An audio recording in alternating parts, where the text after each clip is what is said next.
So cell therapy, it's a fairly new industry, so there are a lot of challenges from lots of different perspectives. The first one is failure rate or success rate. Because this is a personalized medicine for autologous CAR T, if a manufacturing failure or assay testing failure occurs, it's really affecting the accessibility of this drug to the patient who really needs it to extend or improve their lives, right?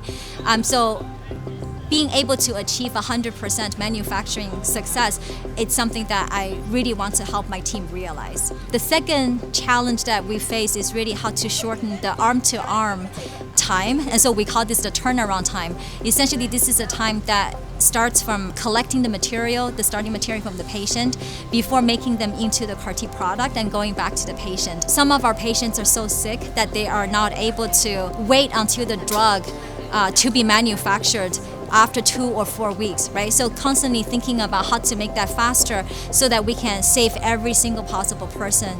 And then the third challenge has to do with cost. Currently, cell therapy cost is very high. Just the manufacturing cost alone is between $100,000 to $200,000. And so we definitely understand that this is not accessible to many people in the developed country, not to mention in the developing world. Every day I do spend a lot of time thinking about how can we reduce cost so that we can make this really promising modality as helpful to as many people as possible.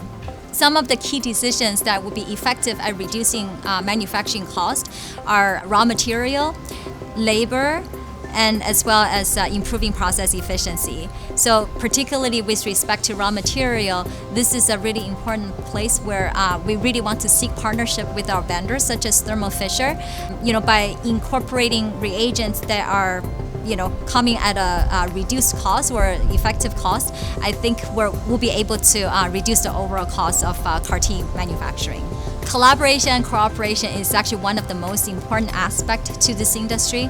The cell therapy industry is very young, and so we're all developing and discovering new things independently. But I think to really advance the science and really be able to serve the patients, we really need to combine our forces and bring our knowledge and understanding together.